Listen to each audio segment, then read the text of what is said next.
ఏంటి, రైతు బజార్ లో vegetables order చేస్తే ఎడ్ల బండి మీద డోర్ డెలివరీ చేస్తారా? ఈ మధ్య రైతు బజార్ లోనే సరిగ్గా ఎంచుకొనివ్వట్లేదు కదా, మంచివి డెలివరీ చేస్తున్నారా, పుచ్చులు డెలివరీ చేస్తున్నారా? ఇంతకీ డెలివరీ ఫ్రీయా, చార్జ్ చేస్తున్నారా? ఒకవేళ చార్జ్ చేస్తుంటే ఎంత చార్జ్ చేస్తున్నారు? ఆర్డర్ చేస్తే మిగతా యాప్స్ లా వెంటనే వచ్చేస్తాయా, టైం పడుతుందా? ఇప్పుడు ఈ యాప్ లో ప్రోస్ అండ్ కాన్స్ గురించి తెలుసుకుందామా?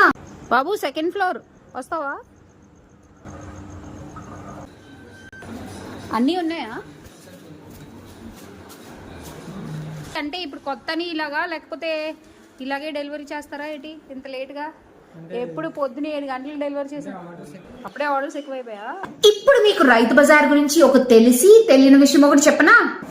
తెలిసిన విషయం ఏంటంటే మన రైతు బజార్ కూడా online shopping and door delivery start చేసింది. ఇంకా చాలా మందికి తెలియని విషయం ఏంటంటే ఈ ఫెసిలిటీని ఫస్ట్ MVP రైతు బజార్ లో 6 months బ్యాక్ ట్రైల్ వేసి అక్కడ సక్సెస్ అయ్యాక 4 months బ్యాక్ ఈ ఫెసిలిటీని అన్ని రైతు బజార్స్ లో సెటప్ చేశారు. కానీ ఈ మధ్య రైతు బజార్ గురించి వీడియో వైరల్ అయ్యాక అందరికీ తెలిసింది. ఇంకా తెలియని వాళ్ళు ఎవరైనా ఉంటే మీరు కూడా డిజిటల్ రైతు బజార్ అనే యాప్ ని డౌన్లోడ్ చేసుకుంటే మీరు కూడా రైతు బజార్ నుంచి డోర్ డెలివరీ ఫెసిలిటీని యూజ్ చేసుకోవచ్చు. ఇప్పుడు ఈ యాప్ లో ప్రోస్ అండ్ కాన్స్ గురించి తెలుసుకుందామా? ఫస్ట్ అండ్ ఇంపార్టెంట్ ప్రో ఏంటంటే మనకి రైతు బజార్ లో వెజిటేబుల్స్ ఆ రోజు డేట్ కి రైతు బజార్ లో ఏ రేట్ తో ఉన్నాయో మనకి ఆ రేట్ కే వెజిటేబుల్స్ వస్తాయి.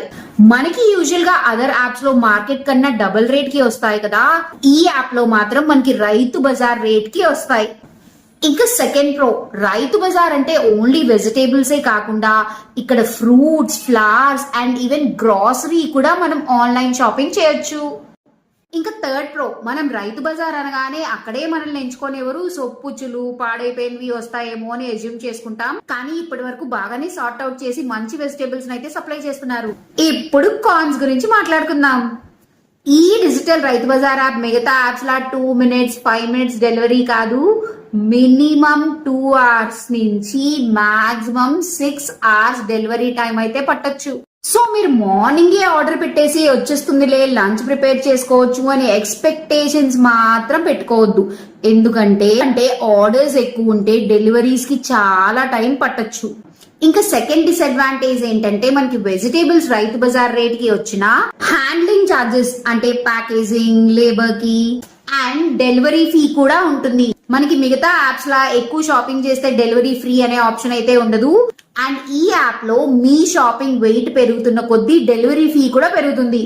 నాకు 300 రూపీస్ ఐటమ్స్ కి 37 రూపీస్ డెలివరీ ఫీ అయితే పడింది. ఇంకా నంబర్ 3, మనకి మిగతా యాప్స్ లో లాగా వెజిటేబుల్స్ అన్ని నీట్ గా సార్ట్ అవుట్ చేసి సపరేట్ కవర్స్ లో అయితే ఇవ్వరు, అన్ని కలిపి ఒకే కవర్ లో వేసేస్తారు.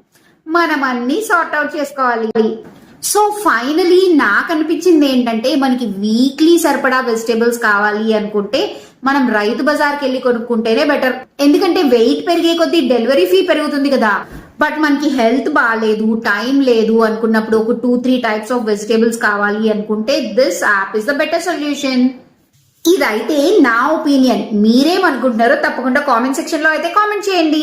ఏదైనా మన గవర్నమెంట్ ప్రైవేట్ ఆర్గనైజేషన్స్ కి తగ్గేదే లేదని కాంపిటీషన్ అయితే ఇస్తుంది కదా. ఈ ఇయర్ ప్రైవేట్ స్కూల్ టీచర్స్ ఎలా అయితే అడ్మిషన్స్ కోసం ఫీల్డ్ వర్క్ చేస్తారో అలాగే గవర్నమెంట్ టీచర్స్ తో కూడా ఫీల్డ్ వర్క్ చేయించింది. అండ్ ఇప్పుడు అన్ని యాప్స్ కి కాంపిటీషన్ గా డిజిటల్ రైతు బజార్ అనే యాప్ ని కూడా ప్రమోట్ చేస్తుంది. చూద్దాం ఎంతవరకు సక్సెస్ఫుల్ అవుతుందో.